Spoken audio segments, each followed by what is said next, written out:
Life has a funny way of falling into patterns, some comforting, others routine to the point of dullness.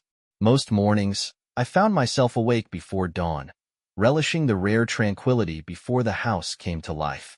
In those quiet hours, with nothing but the faint hum of the refrigerator and the occasional creak of the floorboards for company, I felt the most at peace. It was my time to reflect, to remind myself why I had chosen this life. A life filled with both joy and the weight of responsibility. Laura and I had met in college, our love story unfolding in a whirlwind that felt almost unreal. She was fire and determination embodied, the kind of woman who made you believe you could take on the world with her by your side. We married young, and before we knew it, Emma and Sophie entered our lives.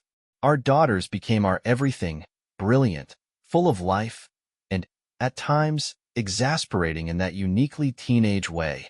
Over time, our family found its rhythm. Laura handled the never-ending logistics, making sure birthdays were celebrated and dentist appointments never slipped through the cracks. Meanwhile, I found joy in the simpler things. Fixing a leaky faucet, manning the grill for our Sunday BBQs, and being the steady presence our girls could always count on. It wasn't a perfect life, but it was ours. Father's Day was one of the rare occasions when the attention shifted to me.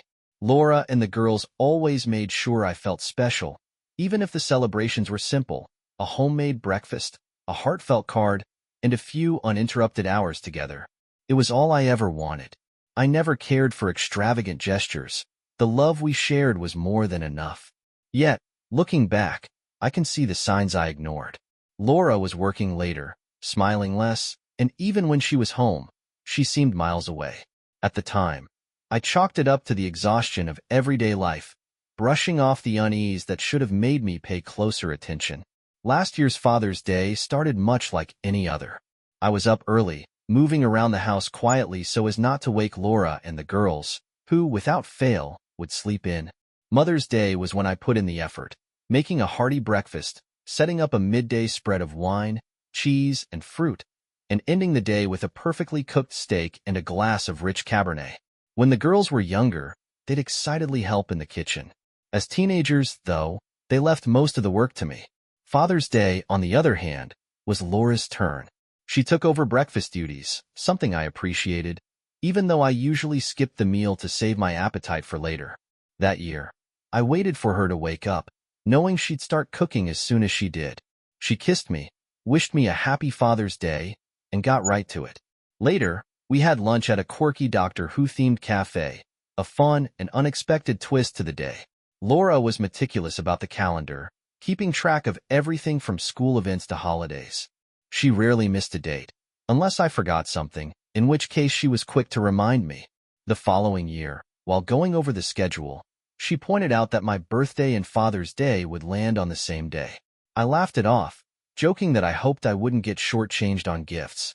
She smiled, promising me something extra special. The way she said it lingered in my mind, making me wonder if she meant more than just the usual combination of a birthday and Father's Day celebration. Over the years, she had a particular way of marking the occasion, always starting during foreplay and only finishing on those two special days. But as that Father's Day approached, something in her changed. She started working later than usual, growing irritable with the girls and me. She dressed differently too, wearing makeup more often, accessorizing with scarves, and opting for low-cut tops at work, things she'd never done before. Then, on the Friday before my birthday, she stepped out of the bedroom wearing a short skirt, stockings, and high heels. She casually mentioned she was going out with some coworkers. That caught me off guard.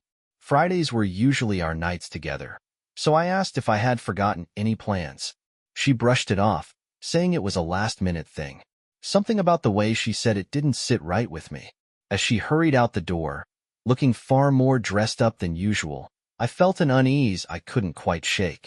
When she returned just before midnight, her hair, which had been carefully styled earlier, was now pulled back into a simple ponytail. She walked past me without a word and went straight upstairs. Moments later, I heard the shower running.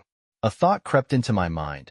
What had she done that made her feel the need to shower the moment she got home? She didn't even come back downstairs to say goodnight, and that's when I knew something was wrong. The next morning, I left for work early.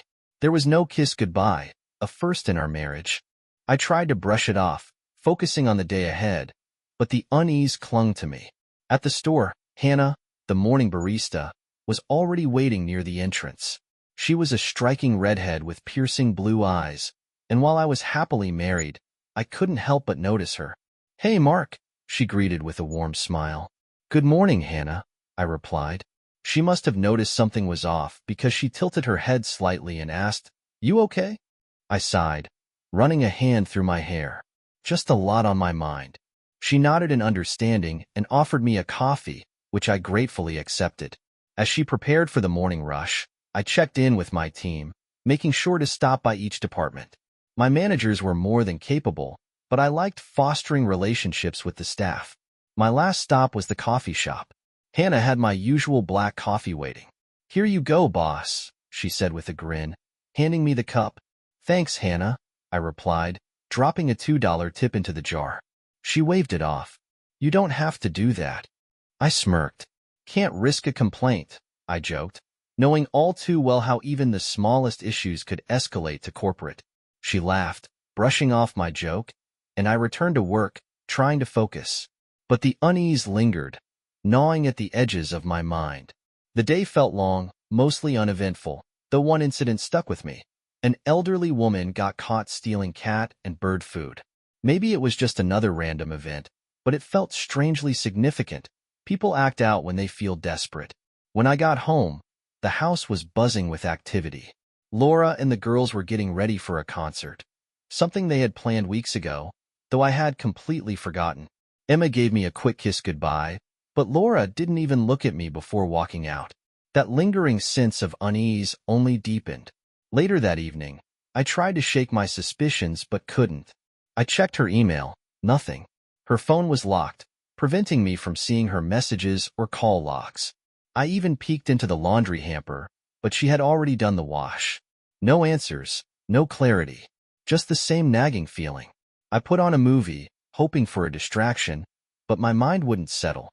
Even when I finally went to bed, I couldn't shake the thoughts circling in my head.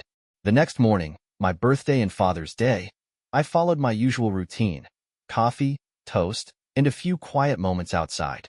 Normally, this time of day gave me peace, but not today. Something felt off. When I stepped back inside for a coffee refill, I was surprised to see Laura and the girls up, packing a cooler. "We're going to the beach," Emma said casually. "Oh," I said, caught off guard. I went upstairs to get dressed, assuming I was coming along. But before I could finish, I heard Sophie call out, "Bye, Daddy," followed by the door slamming. I walked over to the window just in time to see them drive away. And that's when it hit me. They had remembered my birthday, but Laura hadn't. As I stood there, my phone rang. It was my mom. "Happy birthday and Father's Day, Mark," she greeted warmly. "Thanks, Mom," I said, forcing a smile. "Laura must have something special planned for you today," she said. "No," I admitted. "She took the girls to the beach." There was a pause. "That's unusual." "She's been acting different lately," I confessed. Mom's voice softened. "I'm sure she has something planned for later. Don't overthink it. Love you, sweetheart." "Love you too, Mom." I wanted to believe her, but doubt had already taken root. Not long after, my phone rang again. Rebecca, my assistant. "Mark, we've got a situation. Hannah got shoved down the stairs by a customer. Might have broken her arm." "Jesus. Is she okay?" "She's at the hospital for x-rays." "Damn. Do you need me to come in?" "No, we've got it covered. Just didn't want you blindsided later." "Thanks for letting me know." After I hung up, I stood there, feeling disconnected. My birthday, Father's Day, and I had nowhere to be. So, I decided to take myself out for breakfast. IHOP seemed like a good idea at first, but the moment I walked in, I regretted it. The place was packed with families celebrating. Fathers surrounded by kids, laughter filling the space. I stood there for only a few seconds before walking right back out. I ended up at McDonald's, sitting alone at a park bench with a breakfast sandwich that tasted like cardboard. My mind drifted to the lake I used to take my daughters to when they were little. They had loved it then, but as they grew up, I felt like I had faded into the background of their lives. By 1 p.m., I still hadn't heard from Laura. No call, no text, nothing. It was painfully clear. There were no plans. Frustrated, I drove to the Doctor Who cafe, ordered lunch, and posted a picture online. As expected, the likes and Father's Day wishes rolled in. Then I saw a comment from my mother-in-law. She assumed I was at the beach with them. So Laura had been posting pictures from their trip, but hadn't even thought to message me? I finished my meal, suddenly feeling like I needed something stronger than coffee. I headed to a sports bar, but it was packed with dads and kids, exactly the scene I was trying to avoid. Instead, I slipped into a cigar lounge next door. It was quiet, dimly lit, filled with the rich scent of tobacco and leather. I treated myself to a $60 cigar. Why not? Happy birthday to me. I muttered the words to myself as I lit it, a bitter laugh escaping before I took my first puff. A couple of guys invited me to join their card game. I'm Mark. I introduced myself. I'm David, and this is my brother Michael. One of them said, dealing me in. Grabbing a beer, I settled in when Michael asked, "No kids today? Or is the ex with someone new?" The question caught me off guard. My wife and daughters are at the beach, I said. Didn't even remember today. David exhaled. That's rough. My boys are in the military, Michael added. Daughters in California. My grandson just turned 2. I'm visiting next week. Sounds nice, I replied, forcing a smile. After a few hands, the conversation circled back. You think she forgot? Michael asked. Or is she avoiding you? I hesitated before admitting what had been bothering me. The late nights, the shift in her attitude, the way she had started dressing differently. David and Michael exchanged a look. She's cheating, David said bluntly. The words hit like a gut punch. I wanted to dismiss them outright, but I couldn't. David leaned forward. Look, I've been there. The late nights, the dressing up, it's a pattern. My wife did the same thing. I divorced her. Biggest mistake I ever made. I frowned. How is divorcing a cheater a mistake? David sighed. I spent years paying alimony. I was broke. And the truth is, I missed her every damn day. Eventually, we got back together, and we're happy now. I shook my head. If she's cheating, I could never forgive that. David looked at me with something close to pity. You don't get second chances at love when you're our age, Mark. If you still love her, you'll find a way. I sat there, the words echoing in my head. Thanks, David, I muttered as I stood up, still trying to process it all. I wasn't sure what I believed anymore. But one thing was clear. My life wasn't as solid as I had thought. I'll think about it, I said, though deep down, I couldn't imagine ever forgiving her. I shook their hands and walked away. When I checked my phone, more posts from Laura and the girls at the beach filled my feed. My heart sank. Forget it, I told myself. Stop letting this ruin your day. It wasn't just that she had forgotten my birthday and Father's Day. It was the growing suspicion that she had been seeing someone else for weeks. I needed a distraction, so I decided to treat myself to dinner at my favorite steakhouse. I knew there'd be a wait, but I didn't care. After showering and putting on a jacket, I headed out. At the bar, I ordered a glass of champagne. The older man sitting next to me glanced at my drink before ordering a martini. The bartender refilled my glass, and the man asked, celebrating alone, or am I taking someone's place? No, I'm alone, I replied. He nodded. My wife's helping my daughter. She broke her arm today. You don't expect your grown kids to still get hurt. I chuckled. Looks like I'm flying solo for a while. My wife's caught up with other things. Just then, a little girl ran up to him, shouting, Grandpa. She jumped into his lap, hugging him tightly. Before I could dwell on it, I heard someone call my name. Mark. I turned to see Hannah standing with a woman who looked a lot like her. I assumed it was her mother. How's your arm, Hannah? I asked, trying to mask my discomfort. It's fine, she said with a small smile. The painkillers are helping, but setting the bone hurt like hell. Hannah introduced me to her parents, Robert and Linda, and her daughter, Chloe. Where's your wife, Mark? Hannah asked innocently. I'm not sure, I admitted. She took the girls to the beach this morning, and I haven't heard from them since. Hannah frowned. Really? On Father's Day? That's pretty rough, Linda added. looking genuinely shocked. She blew you off today? I shrugged, not wanting to get into it. Forget about her, Linda said, dismissing it with a wave. You're with us now. I suddenly understood Robert's earlier comment about anger. I don't think I can, I admitted. Come on, don't let it get to you, Robert said with a grin. It's your day too. But it's your family dinner, I protested. I don't want to crash your celebration. Nonsense, he said.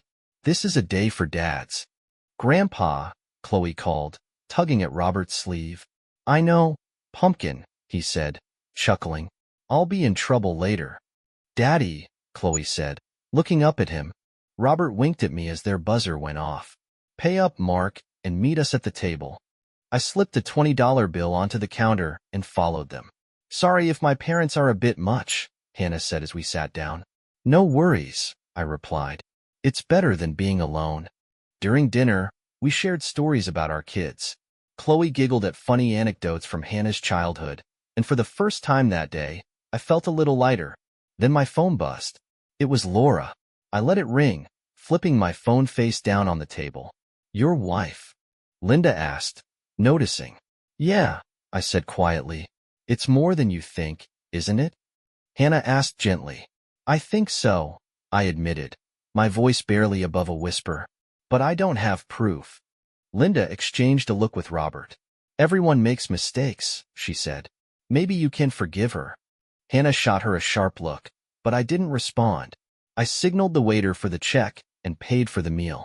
Thanks for inviting me, I said, shaking Robert's hand. Happy Father's Day, Mark, he said with a nod.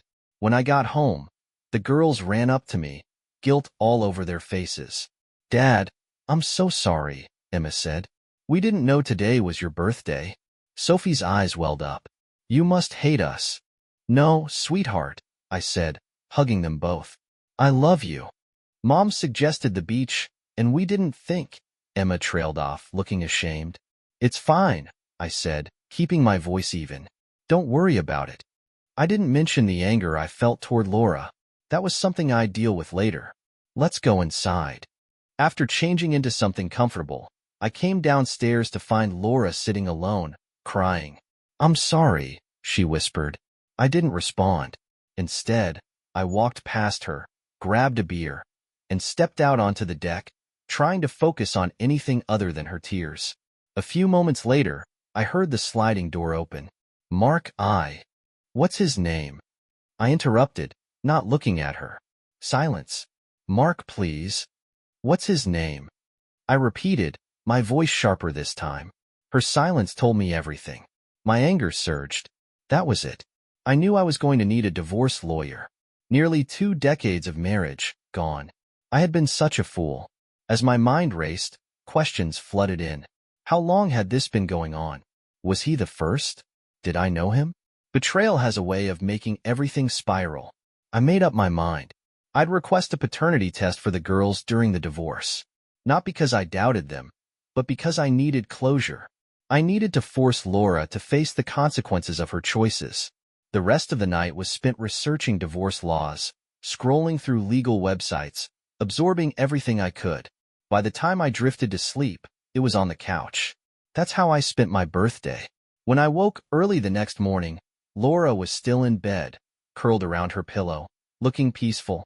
She looked beautiful, tragically so, even though she wasn't mine anymore. I grabbed what I needed, took a quick shower, and slipped out of the room without waking her.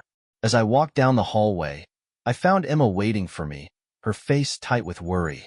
How bad is it, Dad? She asked hesitantly. I let out a heavy sigh. As bad as it gets. Can you forgive her? She pressed. It's just one day, right? I shook my head. She didn't just forget my birthday or Father's Day, Emma, I said, my voice breaking. She cheated on me. Emma's eyes widened, her voice trembling. No, Daddy, she wouldn't do that. She did, I said firmly, and I won't forgive it. She swallowed hard, as if searching for an argument. Think about it, she said carefully. She's been different the last few weeks. On Friday, she got a tan, did her hair, dressed up like she was going to a club. That wasn't for you. I nodded, the frustration rising in my chest. She barely spoke to me all weekend. She was avoiding me. Emma's voice softened, but her words carried weight. When has she ever taken you to the beach without me? She hesitated. What if it wasn't an affair, just a mistake? Can't you find a way to forgive her? I exhaled, shaking my head. I don't think I can, Emma. Look at her actions. She hasn't treated me like she loves me for weeks. Emma hesitated before speaking again. When Grandma asked why she didn't call Grandpa on Father's Day, she screamed, "No," so loud we thought he was having a heart attack. "What?" I asked, stunned. "Dad, he's fine," she assured me quickly. But Mom was sobbing. She just kept saying she loved you over and over. Sophie wanted to call an ambulance for her. I sighed, rubbing a hand over my face. Emma, you can't cheat and still claim to love someone. That's not love. It's selfish. She chose him over me. Tears streamed down her face as she hugged me tightly. Please don't divorce her. I have to go to work, I said gently. We'll talk later. Emma nodded, stepping back. I'll tell Sophie what we talked about. No more secrets. I walked away, wondering how much longer we'd still feel like a family. At work, I kept my composure. The only unusual thing was handling Hannah's accident paperwork. She was going to be compensated for her time off, and I hoped she wasn't too stressed. Hannah came by to sign the forms, struggling with her injured arm. Can't write with my left hand, she muttered. I'll fill it out, I said, taking the pen. As I wrote, she hesitated before asking, how's everything at home? I sighed. Not good. She didn't deny it when I confronted her. Hannah winced. Damn, Mark. I'm sorry. She hesitated before adding, I know you don't want to hear this, but I get it. My ex cheated on me while I was pregnant. I kicked him out before my daughter was even born. My mom forgave Kathy last night, I said, still trying to process it. Hannah's brow furrowed. I saw that. She looked straight at your dad when she said it. Yeah, I murmured. It makes me wonder if one of them cheated too. Hannah shrugged. Maybe, but if they're happy, it's their business. I don't trust liars, I said flatly. After work, I expected to find Kathy at home. Instead, she was nowhere to be found. I knew exactly where she was. Driving to the grocery store where she worked, I spotted her car in the parking lot. But she wasn't inside the store. She was in her car, sitting with a younger man. The moment she saw me, she panicked. No, she yelled, jumping out of the car. I didn't stop. I didn't argue. If she wanted him, she could have him. I went home, packed a bag, and planned to stay at a hotel until I found a place of my own. Before I could leave, Emma and Sophie came running, tears streaming down their faces. Dad, please. Sophie sobbed. Don't leave. Sorry, girls, I said, my voice hollow. Your mom was about to cheat on me. Emma shook her head. Dad, this has to be a mistake. I saw her, I said, my voice raw, with a guy, alone, in her car. Why else would she be with him like that?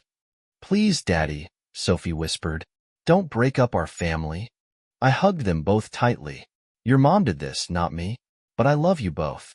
I'll stay in touch every day. I kissed their cheeks and pulled away, leaving them crying in the hallway. As I backed out of the driveway, I saw Kathy's car speeding toward me. She nearly ran me off the road. I shook my head and kept driving. The next week was a nightmare. Kathy called every hour for 3 days straight. She must have taken time off work because she had nothing else to do but harass me. Every voicemail was desperate, but I deleted them all. Soon, my mother, mother-in-law, daughters, and even Kathy's sister begged me to talk to her. It's not as bad as you think, they kept saying. So I asked the one question that mattered. Did she cheat? Silence. They all knew, and none of them would admit it. I stopped answering their calls altogether. I told the girls I would always talk to them, but not about their mother. They didn't believe me until I hung up on them twice. By the end of the week, I met with a lawyer. I wanted a 50-50 split of the house. Kathy could stay there until the girls moved out, then we'd sell it. My lawyer said I could push for more, but I didn't care. The best part? No alimony. She made enough to support herself, and I wasn't about to fund her relationship with her lover. The only problem? I didn't have solid proof of the affair. Without that, The judge would likely classify it as irreconcilable differences. But my lawyer assured me we had enough for a fair divorce. No mediation, no long battle, just a clean break. That changed the moment Kathy got the divorce papers. She fought back, insisting she had only slept with one man, the Friday before my birthday. Her family turned on me instantly. "You're the bad guy for not letting her explain," they said, as if there was any explanation that would make it okay. Then my mother called. "You're weak for not fighting for your marriage," she snapped. My mother-in-law chimed in, blaming me. "You broke your vows too." My daughters pleaded with me. "Please, Dad, don't do this. The divorce will scar us forever." It was unreal. I hadn't done anything wrong. Yet somehow, I was the one being blamed. I even asked my daughters for DNA tests, telling them it was a court order. Kathy sent me a letter soon after, admitting to the affair but downplaying it, claiming it was a one-time mistake with some 21-year-old who meant nothing. She even insisted that I had told the guy never to contact her again, as if that would make it better. None of it mattered. She had cheated. That was enough. And the best part? Her letter was all the evidence I needed. I no longer had to prove infidelity in court. Despite her resistance, the judge finalized the divorce within 60 days. And yet, somehow, I became the villain. My family stopped speaking to me, but I stood my ground. I called my daughters every day, leaving voicemails, but they never picked up. I refused to let them blame me for the silence. On Sundays, I started running into Hannah and Chloe at a local cafe. The first time was a coincidence. We chatted while Chloe played on my iPad, and for a little while, I forgot about everything else. The following Sunday, I saw them again. Hannah smirked. "Are you stalking me, Mark?" I laughed. "Nah, just appreciating a quiet morning." It wasn't intentional, but we kept meeting there each week. Hannah was easy company, and Chloe's energy was a welcome distraction. The day my divorce was finalized, I went back to the house where I had spent almost 2 decades with Kathy.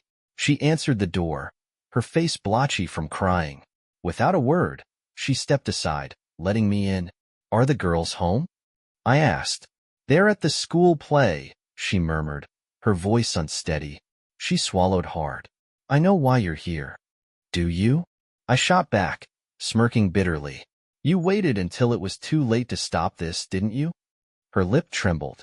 "I knew you'd try to get me back," she admitted. I let out a sharp laugh. "You broke my heart, Kathy." "Mark, it was just one mistake," she pleaded. "Why can't you forgive me? Didn't you love me like you used to?" Tears streamed down her face, but I felt nothing. "Did you love me when you flirted with him?" I asked coldly. "Did you love me when you ignored me on my birthday? If that's love, I don't want it." "I never wanted any of this," she sobbed. "I never wanted a wife who cheated on me," I snapped. "But here we are." She gasped, but I didn't let her speak. "Not only did you break my heart, but you turned my family against me. I will never forgive you for that." She stiffened. "You're overreacting." My temper flared. "If you don't get my family to apologize to me, I'll tell every man you date what you did. I'll make sure no one ever trusts you again." "You can't blame me for this," she said weakly. I scoffed. "Oh, really? Did I cheat on you?" Silence. "You've taught our daughters that cheating is fine," I said, my voice tight. "They'll grow up thinking it's acceptable, and I'll be the villain." I stepped back. "Well, I'm done. I won't be a fool while you chase another man's attention." She reached for my hand. I yanked it away. "Rot in hell," I spat before walking out. She was still crying when I left. A few weeks later, Hannah stopped by my office. "Got a minute, Mark?" she asked casually. "Sure," I said, curious. She hesitated, then smirked. "Does the company have any rules about dating employees?" I caught on immediately. "I was hoping to ask you out," I admitted, unable to hide my smile. "We do have a strict maltreatment policy," I added playfully. "If things don't work out, it's on us, not the company." "Good," she said, sliding a folded note across my desk. "Dinner tomorrow night. Chloe's coming too." I grinned, looking forward to it. After she left, I recorded a voicemail for my daughters, letting them know I missed them. I gave them a small update on my life, knowing it might stir things up. 15 minutes later, Kathy texted me. I can't believe you're already dating. You're a fool. I laughed, shaking my head. She actually thought I was supposed to mourn our marriage. At 41, I was still young enough to start over. Hannah was in her early 30s. Maybe she'd want more kids someday. Maybe not. Either way, she was looking for something real, not just a rebound. And I was ready to move forward. That night, I prepared for dinner with Hannah. I felt good, fit, successful, and ready for a new chapter. Dating again felt unfamiliar, almost nerve-wracking. Back then, everything had come so easily. But now, I worried about how to be with someone new. I shook it off. It would be awkward at first, but I'd figure it out. With a bottle of wine, a bouquet of flowers, and a stuffed bear for Chloe, I headed to Hannah's house. No harm in winning over her daughter, too. When Hannah opened the door, I took a moment to take her in. Her fiery red curls framed her face perfectly, and her sundress skimmed just above her knees, showing off long legs. She was barefoot, her toenails painted bright pink. She smirked. Do I pass the test? Absolutely, I said without hesitation. She laughed, taking the flowers and wine from me. Chloe's watching TV. Go say hi. I'm sure she'll love the bear. As Hannah walked to the kitchen, I knelt beside Chloe. Hey there, sweetie. I brought you a bear. Chloe hesitated, then grinned, snatching the bear from my hands before running off to show her mom. The moment tugged at something inside me. I thought of my own daughters at that age. And for the first time in a long time, I let myself imagine the possibility of happiness again. Hannah noticed my distant expression. Are you okay? She asked, her voice gentle. I forced a smile. Just thinking about my daughters when they were little. Her face softened. Is it really that bad? I let out a heavy sigh. They won't talk to me. Kathy's turned them against me, but I'm not giving up. I leave them messages every day. Hannah reached across the table, giving my hand a light squeeze. I'm really sorry, Mark, she said quietly. I nodded. I know they listened to my messages. I told them about our dinner plans, and Laura texted me, calling me an a-hole for moving on so fast. Hannah bit her lip, looking both amused and unsure. Too fast, she teased. I smirked. Apparently. She tilted her head. Maybe, but I'd be happy to figure it out with you. She squeezed my hand, her smile warm. Dinner's ready. Hope you like pasta with meat sauce. Sounds perfect, I said, grinning. I also brought garlic bread, so get ready for some serious couch time later. Chloe giggled, her little face lighting up. Hannah's expression softened as she caught my awkward hesitation. Mark, she said, amused, we're both adults here. I like you, and I'm not shy about it. You're a great guy, and I think it's worth giving this a shot. You think I'm hot stuff, huh? I asked playfully, still processing how natural this felt. Yep, she said with a mischievous glint. You've been causing quite a stir at the store. You're good-looking, in shape, smart, and we all know how you feel about loyalty. I sat there, feeling lighter than I had in a long time. So, she added with a wink, I'm getting in line early. I squeezed her hand. I like you too. Chloe, realizing she wasn't the center of attention anymore, piped up. Sketty's my favorite. I chuckled. I love Sketty too. The fattier, the better. I spotted the Parmesan and grabbed it. You must have really stinky cheese. Hannah laughed. It's not stinky. It's parm. Stinky cheese, I teased, sniffing it dramatically. Wow, this is really bad. Chloe giggled as I handed her the jar. She sniffed it, shrugged, and then dumped a generous amount onto her pasta. Dinner was easy and lighthearted. We talked about Chloe's preschool, her favorite cartoons, and her little circle of friends. She had endless stories, and I found myself enjoying every second. At some point, Hannah fell quiet, just watching Chloe and me talk. As the evening wore on, she started clearing the table. I'll help, I offered. No need, Hannah laughed. She hasn't told you about her favorite TV shows yet. After getting Chloe settled for the night, Hannah joined me on the couch with a glass of wine. She sighed contentedly, propping her feet up. I love being a mom, she said, her voice soft. But sometimes this right here is the best part of my day. Without thinking, I wrapped an arm around her, and she leaned into me, comfortable and warm. It's harder with two, I said, thinking of my own experience. Definitely, she agreed with a knowing smile. After a moment of silence, I asked, do you think my girls will ever come around? Hannah took a deep breath. I hope so. It's still new for them. You're doing your best, but I know it'll take time. She turned to me and kissed my cheek. You're a great father, Mark. Don't give up on them. Setting her glass down, her expression became serious. Mark, I've already told you how I feel. I don't play games. I want us to keep seeing each other, exclusively. I have Chloe to think about. She needs a steady father figure, and I need a partner, someone solid. I opened my mouth to respond, but she held up a hand. I know what you're going to say. Usually, this kind of talk scares men off, but I don't think you're that kind of man. I'm giving you the chance to back out. If you're looking to date around, I'm not your girl. But if you're serious, I'm here. I blinked, caught off guard. Wow, was that a rehearsed speech? Her expression faltered for a second, as if she thought I might reject her. Hannah, I said quickly, we've known each other for years. The last few weeks have been great. I've always been a family guy. Honestly, I don't even know how to be single. The idea of dating again scares the hell out of me. Her lips curved into a smile. You're a good man, Mark. Smart, funny, and you make the best spaghetti I've ever had. She laughed, giving me a playful shove. I'd like to be your girlfriend. Let's make something real out of this, she continued. For both of us, and for Chloe. That night, we didn't sleep together.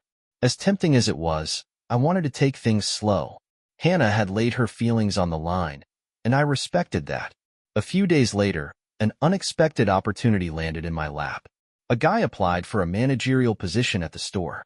I didn't recognize his name, but the moment I saw him, I knew exactly who he was, the man who had played a part in ruining my marriage. He was interviewing for the night manager position. I told Rebecca to hire him on the spot. On his second night, I waited in the parking lot before his shift started. While no one was around, I carefully placed a 40-inch TV into the back of his car, a model I knew we had in stock. The next morning, I made sure to be there when his shift ended. As he approached his car, I casually walked up beside him. Ethan, I said, feigning surprise. Did you buy that TV before your shift? We're not even open yet. He turned pale. No, Mark, that's not mine, he stammered. I don't know how it got there. We need to head back inside, I said calmly. He panicked. Let's check the security footage. Good idea. What he didn't know was that I had disabled the cameras before his shift. When we got to the security room, his face drained of color. The system was down. No footage. No alibi. I called the cops. He was charged with a misdemeanor. No jail time, just community service and a hefty fine. More than what I'd spent on the TV. After that, the company increased security. And Ethan? He never figured out that I was behind it all. A week later, Hannah and I stood outside my office. She smiled up at me. Ready for our next date? I grinned. Always. When I pulled up, Hannah greeted me with a kiss. Are we still on for dinner tonight? She asked warmly. Definitely, I replied. I'm making something special. Before she could respond, a voice came from behind us. Is that the tramp? I turned, startled. Laura, excuse me? I said, disbelief creeping into my voice. Hannah remained calm, standing her ground. Laura, what do you want? Laura folded her arms, frowning. I've been trying to call you. Did you block my number? Hannah's tone turned sharp. Yes, after your 30 messages calling me an a-hole for living my life. What do you want? Laura sighed, composing herself. I need to talk about the girls and their college plans. They can go wherever they want. I've already set aside the money for them, I said flatly. I'd like to be involved, but since you've poisoned them against me, they won't even talk to me, Laura snapped. They're just worried about tuition, I said coolly. Of course I'll pay for it. I still love them, despite everything, she insisted. I scoffed. Because you can't keep your legs closed, I lost them in the divorce. Hannah let out a surprised laugh, and Laura shot her a glare. It was one mistake, Laura argued. One mistake? I repeated coldly. You destroyed our family. You should still be my husband, she pressed. I shook my head in disbelief. Delusional. She grabbed my arm. If I find out you're seeing someone else, you'll do what? I interrupted. Warn her about me? Tell her lies? Or should I tell every man you meet exactly what kind of woman you are? Laura's face twisted with fury. You ruined everything, she shouted. Hannah suddenly stepped forward and shoved Laura against the car. Stay away from my man, she growled, jabbing a finger in Laura's face. You tossed him aside, and I picked him up. I pulled Hannah away before things escalated further. Let it go, I murmured. She's not worth it. Laura kept yelling insults as we walked away, her voice growing distant. Hannah was still fuming. I'm sorry, she said breathlessly. I smirked. I have to admit, I like when women fight over me. Does wonders for my ego. She rolled her eyes, but we both laughed and headed inside. Later that night, my phone rang. Mom. I answered, but the line cut off before she could say anything. Frowning, I tried calling back. No answer. A sinking feeling hit my stomach. I dialed 911, and they confirmed paramedics were already on their way. Without thinking, I bolted from the store, yelling for Rebecca to cover my shift. Hannah called after me, but I didn't stop to explain. I ran straight to my car and drove as fast as I could. By the time I reached my mom's house, the ambulance was already leaving. I followed it to the hospital, my heart pounding. But when I arrived at the ER, I heard the words I dreaded. She passed before we got to her. I sat in the waiting room, numb, tears silently streaming down my face. The last time we spoke, she barely got a word out. What was she trying to say? Was she in pain? Did she know? I'd never get the answers. My phone rang. It was Hannah. Hey, I said quietly. My mom just died. Oh, Mark. Hannah's voice was filled with sorrow. I'm so sorry. Yeah, I whispered, my throat tight. Thanks. I don't think I'll be great company tonight. No, she said softly. I'm coming to you. You need me, Mark. Let me come, please. I didn't want to be alone. Okay, I said. I'll be home soon. After hanging up, I got in my car. Instead of heading home, I drove to my old house. I had to tell my daughters, whether they wanted to see me or not. I pulled up and saw both their cars in the driveway. My stomach sank. I never thought the first thing I'd have to say to them would be this. I entered the garage code and stepped inside. Kathy's car wasn't there. Good. I wasn't ready to face her. The house was quiet. I climbed the stairs and found their rooms. Daddy! Emma gasped when she saw me. Behind her, Sophie scowled. What do you want? Did you come to beg? Sophie sneered. Well, you can go to hell. I cut her off. Grandma had a heart attack. She died this morning. Silence. Both girls froze, the anger draining from their faces. I swallowed hard. I just thought you should hear it from me. Sophie opened her mouth, but I was already turning away. I'm going to hell now, I muttered, walking out. Sophie shouted after me, but I didn't stop. I went straight to my car and drove. I ended up at the small lake where I used to take the girls. The air was cold, the water just beginning to thaw, still and quiet. I sat on a bench and cried, not just for my mom, but for the distance between me and my daughters. Sophie's hatred echoed in my mind. What had I done to make them hate me? Laura was the one who destroyed our marriage. Why couldn't they see that? I didn't know how long I sat there, but then I heard footsteps. I turned and saw Laura and the girls approaching. How did you find me? I asked, staring at the water. You didn't turn off Find My Phone, Kathy admitted. She hesitated. Mark, I'm really sorry about your mom. I let out a hollow laugh. Yeah? Do you regret her death, or the fact that you turned her against me before she died? Laura's face fell. I shook my head. Leave me alone. I can't deal with you right now. I stood up, looking away from them. I'll never forgive you for what you did to me. Laura swallowed. The last time we talked, she said she wouldn't speak to you again unless you backed out of the divorce.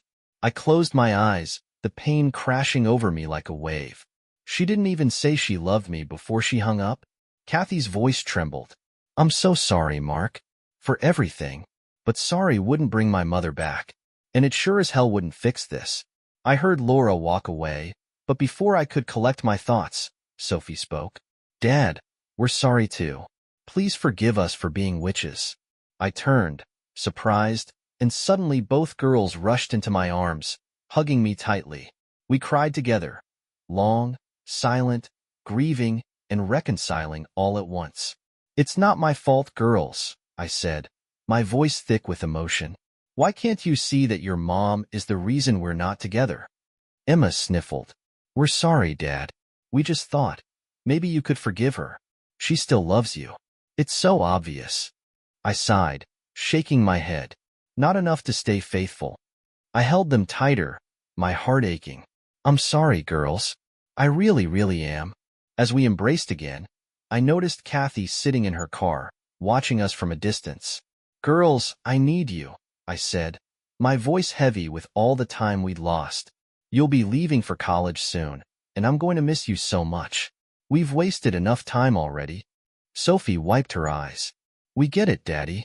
We're not shutting you out anymore, Emma added softly. Sophie hesitated. I just wish Grandma had a chance to make things right. Me too, I murmured. Sophie looked up at me. Can we come with you? We haven't seen your new house yet. Maybe we could grab some pizza? A small smile broke through my sadness. Sure. Tell your mom, and let's go. When we pulled into my driveway, Hannah's car was already there. I'd completely forgotten she was coming over. Looks like you're going to meet Hannah, I told the girls. Is she your girlfriend? They asked in unison, making me laugh.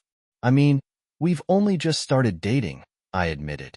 Look at you blush, Sophie teased, grinning. Before I could stop them, the girls jumped out of the car and ran straight to Hannah's door, bombarding her with questions. Hannah opened the door, startled but amused as my daughters overwhelmed her with excitement. Girls, give her a break. I laughed. Let's go inside, and I'll introduce you properly. Emma and Sophie both kissed my cheek before darting off after Hannah, their excitement contagious. I walked over as Hannah gave me a wide-eyed look. Sorry about all that, I said sheepishly. She smiled warmly and kissed my cheek. Your daughters? Yep. I chuckled. Come on, let me introduce you properly. Hannah smoothed her hair. I must look a mess. I laughed. You look fine. They'll love you. Emma, Sophie, I called. This is Hannah. They hugged her immediately, and in typical mischievous fashion, Emma grinned and said, You're super hot. Hannah burst out laughing, while I just stood there, stunned. For you, Daddy, Emma added with a wink. I shook my head, and Hannah gave me a teasing smile. Well, that's a first, she said. After a quick house tour, I sighed. I need to handle some things for Grandma's funeral. Hannah touched my arm. I'll order the pizzas while you show them around. Sounds perfect, I said. You're reading my mind. Oh, the girls chorused, giving each other knowing looks. I shook my head as Hannah smiled, settling in like she had always been part of my life. I decided to wait until morning to share the funeral details. I'd write an obituary for the paper and post the arrangements online after visiting the funeral home. After dinner, we spent hours reminiscing about my mom. The girls embarrassed me with childhood stories, keeping Hannah entertained. It wasn't my fault the pier was wet. I defended myself. I didn't mean to fall in the lake. Hannah was in tears from laughing. Before long, I checked the time. It's already 10. Can we stay the night? Sophie asked hopefully. I don't have the guest rooms set up yet, I admitted. Okay, here's the deal, I said, trying to lighten the mood. I'll pick you up in the morning, and we'll go out for breakfast. But if you don't mind, I could really use your help sorting through Grandma's things. Of course, Dad. We'll help however we can. I nodded, grateful for their support. Hannah leaned closer. Want to go for a drive? Or do you need to head back to Chloe? She's with my parents tonight, she said. Emma's head snapped up. Who's Chloe? Hannah chuckled. My 4-year-old daughter. Both girls squealed in excitement. Oh my God, we can't wait to meet her. Sophie exclaimed. Hannah laughed. I promise soon. Later that night, Hannah and I sat together on the couch. She sighed, smiling. Your girls are great. I exhaled, feeling lighter. I'm glad we're finally getting along. I just wish it didn't take losing my mom to make it happen. Hannah snuggled closer, and I wrapped my arm around her. The warmth, the quiet comfort of just being with someone, made me realize how much I had missed this. Before I knew it, I had fallen asleep with her in my arms. The next morning, I woke to find a blanket over us, Hannah still curled up against me. I kissed her forehead softly. "Sorry I fell asleep on you." She stretched, murmuring sleepily, It's fine, baby. You've had a long, emotional day." I hesitated before asking, "Would you like to join me and the girls for breakfast?" She smiled. "Only if I can bring Chloe. My parents have plans this morning." "Of course. My daughters will love her." I sent a text to Emma and Sophie, asking them to meet us at IHOP. When we arrived, I held Chloe's tiny hand as we walked in. The moment my daughters saw her, they rushed over. Within seconds, Chloe was twirling in the air, laughing, covered in hugs and kisses. "I have to go to the bathroom," Chloe squealed. "We'll take her," the girls chorused, racing off with her. Hannah watched, laughing. I smirked. "I don't know, Hannah. Do you think they'll get along?" She playfully tapped my shoulder, then kissed my cheek. "I hope it stays this way for years to come." Hearing Hannah say she hoped things would stay this way for years was unnerving, considering we'd only been on one official date. But as I sat there, watching Chloe and my daughters bond instantly, I had to admit, I was starting to feel the same way. Over breakfast, Chloe asked a million questions about Emma and Sophie's lives, surprising even them with how curious she was. She didn't just talk about herself. She genuinely wanted to know them. Luckily, my daughters were pros at handling kids. Years of babysitting had given them all the tricks. They knew the best cartoons, games, and silly songs, and Chloe ate it up. More than that, I noticed how easily they accepted Hannah. No hostility. No coldness. It stung a little. They hadn't spoken to me for months after the divorce. And yet, they embraced Hannah immediately. I didn't understand it. I'd have to ask them about it later. After making some calls, sorting through Mom's things, and handling funeral arrangements, I finally had a moment to breathe. The girls came over for dinner. Hannah and Chloe had left after breakfast, giving us space to process everything. Hannah thought it would be too overwhelming for Chloe to be around during the emotional part. We sat around the table, eating pizza in a comfortable silence, until Sophie suddenly broke it. "Daddy, are you in love with Hannah?" Her tone was serious, catching me off guard. I laughed lightly. "We've only been out a few times. It's too soon to say that." Emma raised an eyebrow. "Okay, Dad. You ever seen those cartoons where the girl looks at the prince with little hearts floating around her?" I nodded, biting into my pizza. "Well, Hannah looks at you like that." Before I could respond, both girls grinned at me and said in unison, "We like her." I went from amused to frustrated in seconds. Dropping my pizza slice, I wiped my hands and walked to the sink, trying to collect myself. "Daddy," Sophie's voice was suddenly small, "how could you break my heart all this time? Then tell me you like her?" I turned, stunned. "What?" Sophie swallowed hard. "What did I do to make you shut me out? To ignore me? You told me to go to hell when I needed you." Her voice cracked. "How many times did I cry over messages you didn't even care to hear?" Emma looked away, guilt flickering across her face. "Mom made us." I stared at them. "What?" "It started when Mom said, 'If you want to be a family again, come back to me.'" Sophie wiped her eyes. "We're sorry, Dad." The words hit me like a punch. I turned to Sophie and saw a tear slip down her cheek before she rushed into my arms. "Dad, we're sorry," she whispered. Emma's voice was thick with emotion. "When it didn't work, Mom told us you left us and wouldn't pay for college. She said your messages were just a way to look good in the divorce." I exhaled sharply, my stomach twisting. "And you believed that?"